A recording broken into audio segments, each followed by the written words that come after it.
Assalamu alaikum warahmatullahi wabarakatuh. How are you dear student? My name is Hafiz Nadeem and you're watching Infotech Hafiz IT. तो चलिए student start करते हैं। Next हमारा जो topic था, next जो हमारा लेक्चर था उसको देखते हैं। तो हमारा जो नेक्स्ट लेक्चर है वो ये है कि सबसे पहले तो एक पीछे वाले लेक्चर जहाँ तक हमने किया था स्ट्रक्चर हमने किया था कि HTML का बेसिकली स्ट्रक्चर क्या होता है और एग्जांपल देखी थी एक छोटी सी।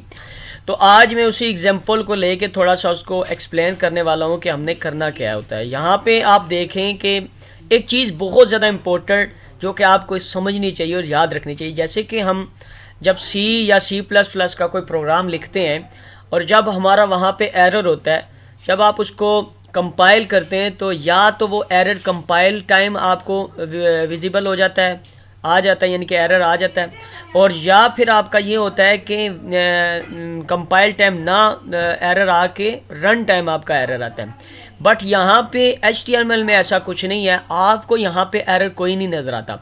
अगर देखें तो इस जो हमने पीछे प्रीवियस लेक्चर किया था वहाँ पे हमारे पास एक चीज़ रह गई थी, वो ये कि यहाँ पे अगर आप देखें पेज को जब मैंने फ्रेश किया, ये देखें मैं जब पेज को फ्रेश कर रहा हूँ तो आप देख रहे हैं हेडिंग्स की जो फ़ॉन्ट साइज़ है और उसके बाद जो आपके पास पैराग्राफ का फ़ॉन्ट साइज़ है ये बिल्कुल सेम है।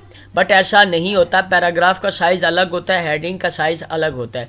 तो यहाँ पे हमसे एक चीज़ रह गई है, वो क्या कि जब हम टैग्स देते हैं, टैग्स के अंदर जो चीज़ होती है वो सिमिलर उसी तरह आती है। तो हमने H2 का टैग दिया है और इसके अंदर हमने पैराग्राफ को भी डाला है, इस वजह से वो सेम ही जो है वो दे रहा है पैराग्राफ का। और हम क्या करेंगे, इसीलिए यहाँ से इसको उठाएंगे और यहाँ पे यानी कि सिर्फ जो हेडिंग हमने दिया, हम कहते हैं सिर्फ हमारे पास इन्फोटेक हाफिज IT यही हमारी हेडिंग है।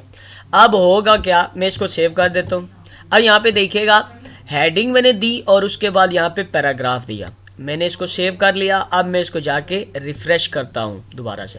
तो यहाँ पे जब मैंने इसको जाके रिफ़्रेश किया तो आप देख सकते हैं कि यहाँ पे ये हमारी हेडिंग हो गई, और सॉरी ये हमारे पास जो बोल्ड लिखा हुआ है ये हेडिंग है और ये हमारा पैराग्राफ है। ओके, सो अब आपको पता लग गया होगा।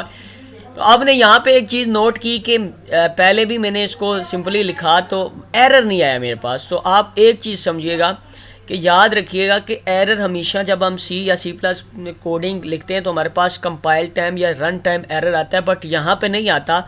होता क्या है कि यहाँ पे बेसिकली जो आपका ब्राउज़र होता है वो उसको अपने हिसाब से लेके चल रहा होता है, ठीक है। वो एरर जनरेट नहीं करता, वो अपने हिसाब से उसको ले लेता है। जैसे कि यहाँ पे उसने क्या किया कि मैंने जो हेडिंग का टैग था वो यहाँ नीचे लगाया हुआ था, तो उसने इस सारे को एज आ हेडिंग ही ले लिया और इसका फ़ॉन्ट साइज़ दोनों का सेम कर दिया, यानी कि वो खुद ब खुद मैनेज कर देते हैं।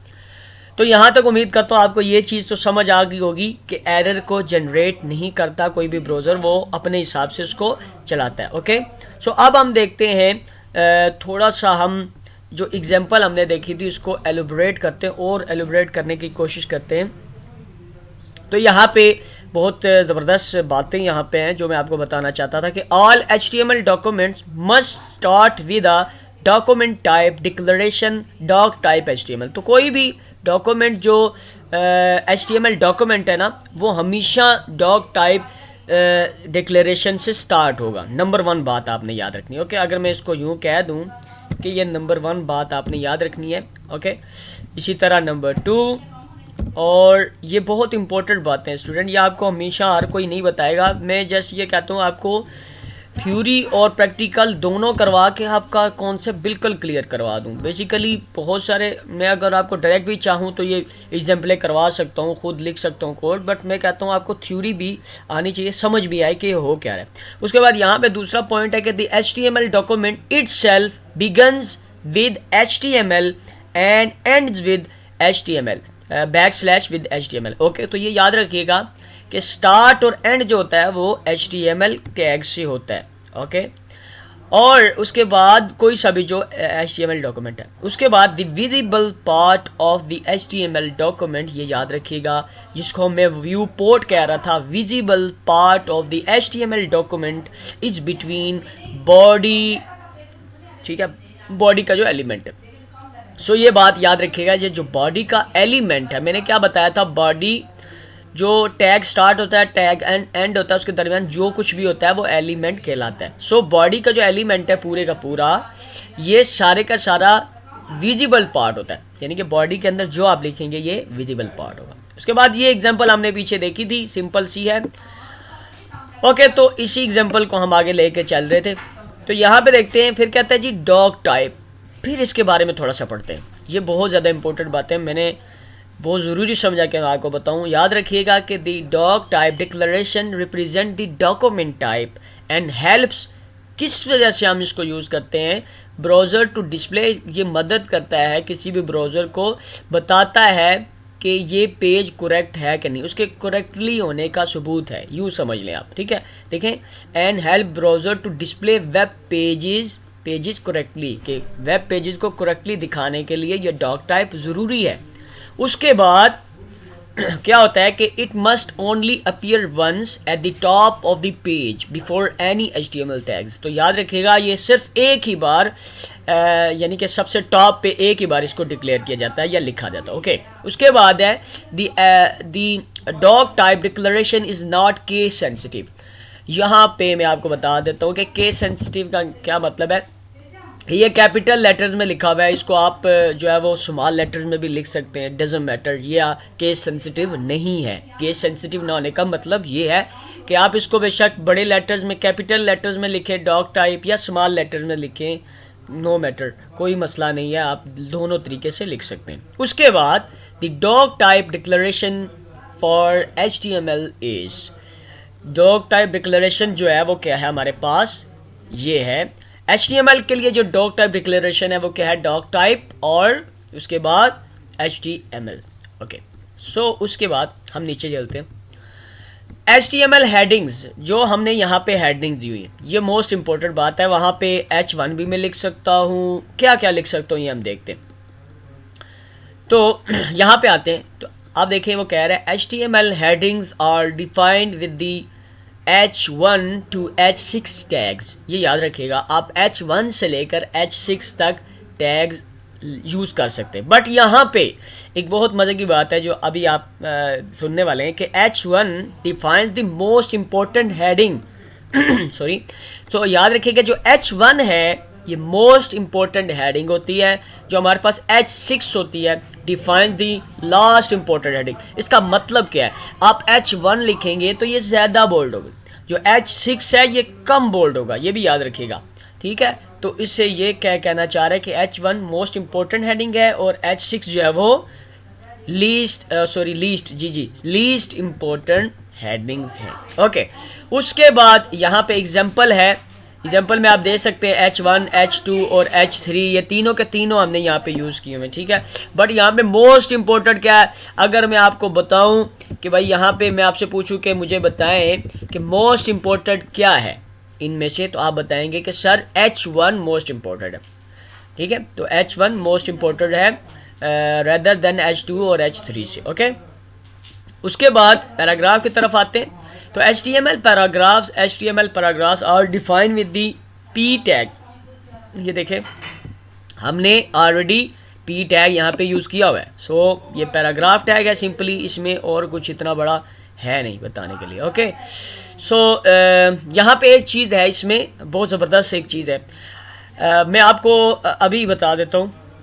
यहाँ पे अगर आप चलें, आप चाहते हैं कि पैराग्राफ में ये होता है ना, याद रखिएगा मैंने यहाँ पे स्पेस प्रोवाइड की। ओके, यहाँ पे मैंने स्पेस प्रोवाइड की, this is a paragraph. Okay, so यहाँ पे नहीं, मैं स्पेस प्रोवाइड करता हूँ कोड में, जो हमने कोड में पैराग्राफ लिखा है। सपोज करते हैं मैंने ये पैराग्राफ लिखा है, मैं यहाँ पे स्पेस प्रोवाइड करता हूँ भाई, यहाँ पे ये स्पेस प्रोवाइड कर दी, यहाँ पे मैंने ये काफ़ी सारी स्पेस प्रोवाइड कर दी, फिर मैंने सेव कर दिया। ओके, सेव करने के बाद अब मैं क्या करता हूँ कि मैं इसको रिफ़्रेश करता हूँ। अब देखते हैं क्या होता है। मैंने रिफ़्रेश किया, आप देख सकते हो यहाँ पे कोई स्पेस प्रोवाइड नहीं हुई। तो इसका मतलब क्या हुआ, याद रखें जब आप P टैग लिखते हैं और उसके दरमियान जितनी भी स्पेसेस होती हैं, एक तो होती है स्पेस को जो वन एक टैब होता है, इस टैब को छोड़ के जितनी भी ब्लैंक स्पेसेस होती हैं, जिसको वाइट स्पेसेस भी कहते हैं, ये जितनी भी वाइट स्पेसेस हैं, इनको जो HTML है या जो ब्राउज़र है वो इनको नहीं देखता, उनको स्किप करके वो डायरेक्ट जो लिखा होता है उसको लेता है।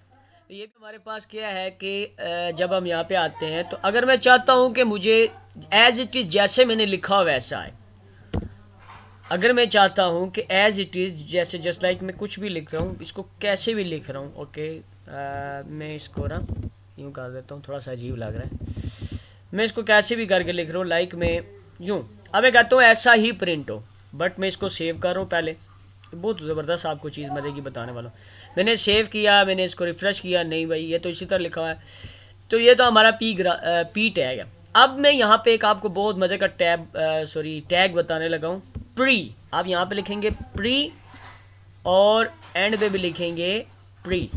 सो प्री टैग क्या है, चलने चेक करते हैं, इसको सेव करते हैं। सेव करने के बाद मैं इसको रिफ्रेश करता हूँ, वाओ आप देख सकते हैं यहाँ पे जैसे मैंने लिखा है एज इट इज़ वैसे ही इसने लिया। यहाँ पे ये देखें, यहाँ पे भी स्पेसें हैं, यहाँ पे भी इसने स्पेस ली है, ये वाली सारी स्पेसें बिल्कुल एज इट इज़ आपने जैसे लिखा है वैसा ही आ गया। अगर आप चाहते हैं कि आप जैसा लिखें एज इट इज़ वैसा है तो आप प्री टैग यूज़ करेंगे, ओके। बट पैराग्राफ अगर आपने लिखना है और आप चाहते हैं कि कोई स्पेस वाइट स्पेस जितनी भी हैं वो इग्नोर हो जाएं, तो आप जस्ट पी टैग यूज़ करेंगे। तो मैंने इसको सेव कर लिया, अब दोबारा से मैं इसको रिफ़्रेश करूँगा, लिखा मैंने वैसे ही है, बट यहाँ पे देखें और ये हो गया, ठीक है। ये भी आपको अच्छा लगा होगा। अब आप देखते हैं आगे HTML लिंक्स, बहुत इम्पोर्टेंट, बहुत ज़्यादा इम्पोर्टेंट। HTML लिंक्स जो है ये बहुत ज़्यादा इम्पोर्टेंट है, क्योंकि हमने को वेबसाइट्स देखते हैं वहाँ पे लिंक जो है वो प्रोवाइड हुए होते हैं। तो यहाँ पे हम क्या करते हैं, एक लिंक जो है लिंक का टैग यूज़ करते हैं। तो मैं कहता हूँ ये जो सारा लिखा हुआ है इसके नीचे मैं कहता हूँ कि हम एक लिंक का टैग ओपन करते हैं। सो लिंक का टैग ओपन करने के लिए आप ए यूज़ करते हैं, और ए क्या है, बेसिकली ए एक एंकर टैग है, ए फॉर एंकर, ठीक है, एंकर टैग इसको हम बोलते हैं। सो एंकर टैग हम यूज़ करते हैं, और हम इसके साथ जो है वो एट्रीब्यूट एक यूज़ करते हैं जिसको HREF यानी कि हरीफ इसको बोलते हैं शॉर्ट हैंड में। सो हरीफ एक एट्रीब्यूट यूज़ करते हैं जिसमें हम क्या करते हैं, जिसमें हम प्रोवाइड करते हैं लिंक, जो लिंक हमने देना होता है वो वाला लिंक प्रोवाइड करते हैं। तो मैं कहता हूँ कि भाई मैंने यहाँ पे इसीलिए अपना ये जो है वो ओपन किया हुआ था चैनल, तो यहाँ पे मैं जल्दी से क्या करता हूँ, इसको कॉपी कर लेता हूँ और मैं यहाँ पे दोबारा चला जाता हूँ अपने कोड में, और यहाँ पे मैं लिंक प्रोवाइड कर देता हूँ, और यहाँ पे मैं लिख देता हूँ। आपने अक्सर देखा होगा क्लिक हेयर भी होता है अक्सर, तो मैं वो वाला यूज़ करता हूँ, क्लिक हेयर। यहाँ पे लिखा होगा क्लिक हेयर और ये टैग आएगा। यहाँ पे मैं आपको एक चीज़ बताने वाला हूँ बड़ी ज़बरदस्त, और मैं इसको सेव कर लिया। मैंने सेव करने के बाद मैं इसको रिफ़्रेश कर रहा हूँ। अब ये देख सकते हैं यहाँ पे हमारे पास लिंक क्रिएट हो गया, यहाँ पे हमारे पास एक लिंक बना आ गया। तो मैं इसको क्लिक करता हूँ जो ही, तो क्या होगा, जो ही क्लिक करूँगा तो मैं अपने वाले यूट्यूब चैनल पे चला जाऊँगा। ओके, सो ये आप देख सकते हैं यहाँ पे। तो ये एक सिंपल सा है कि हमारे पास जो है वो क्या है कि हम कैसे एक टैग को यूज़ कर सकते हैं। ओके, सो इसको दोबारा से पीछे करते हैं जी। उसके बाद यहाँ पे आते हैं, दोबारा से आते हैं। अच्छा, यहाँ पे एक और बात है, अगर आप चाहते हैं लिंक टैग के साथ कुछ और एट्रीब्यूट्स हैं। अब आप कहेंगे ये एट्रीब्यूट्स क्या बला है, भाई कोई बला नहीं है एट्रीब्यूट। एट्रीब्यूट क्या होता है, ये देखें हरीफ एक एट्रीब्यूट है जो क्या करता है, attributes are use to provide additional information. तो याद रखिए एट्रीब्यूट कुछ भी नहीं है, वो सिर्फ क्या होता है कि एट्रीब्यूट हम यूज़ करते हैं, जो भी टैग है उसका एट्रीब्यूट यूज़ करने का मतलब ये होता है कि हम क्या करते हैं कि हम एडिशनल जो है ना प्रोवाइड करते हैं, टैग के रिलेटेड कोई एडिशन उसकी क्वालिटी को प्रोवाइड करते हैं। लाइक में यहाँ पे अगर हम पढ़ें तो attributes are use to provide additional information about HTML element. जो आप HTML एलिमेंट यूज़ कर रहे हैं इसको एडिशनल इन्फॉर्मेशन प्रोवाइड करता है। ओके, सो यहाँ तक तो आपको चीज़ समझ आ जाती है। यहाँ पे एक और चीज़ यूज़ होती है, बट वो यहाँ पे एग्जांपल में नहीं है, मैं आपको यहाँ पे बता देता हूँ। मैं यहाँ पे आपको बता देता हूँ, यहाँ पे आप लिख सकते हैं टारगेट और आगे ब्लैंक। ये मज़े की बात है जो मैं आपको बताने वाला हूँ अभी। तो टारगेट ब्लैंक का मतलब क्या हुआ, ज़रा इसको करके देखते हैं। सेव करेंगे, सेव करने के बाद क्योंकि प्रैक्टिकल करते हैं ना तो उससे ज़्यादा समझ आता है। तो मैं इसको कर रहा हूँ, मैंने रिफ़्रेश कर दिया। अब मैं इसको क्लिक करूँ, और से देखिएगा ऊपर यहाँ पे देखिएगा, यहाँ पे इन्फोटेक हाफिज़ IT। ओके, सो जब मैंने इसको क्लिक किया तो आप यहाँ पे देखें एक ब्लैंक पेज ओपन हुआ और सॉरी एक ब्लैंक पेज ओपन होके वहाँ पे मेरा चैनल जो है वो ओपन हो रहा है। तो कहने का मतलब ये है कि अगर आप टारगेट ब्लैंक अगर ये लिखेंगे तो होगा क्या कि जो टारगेट आप कर रहे हैं, बेसिकली आपने क्या कहा कि भाई टारगेट करो ब्लैंक पेज को। ओके, सो मैंने यहाँ पे ब्लैक लिख दिया, सॉरी, तो यहाँ पे ब्लैंक लिखना है। ओके, सो देखिए वो खुद ही ले रहा है, इसलिए मैंने आपको बताया यहाँ पे एरर नहीं आता, ये मज़े की बात है। ठीक है, तो ये देखिए ब्लैंक पेज ओपन हो गया।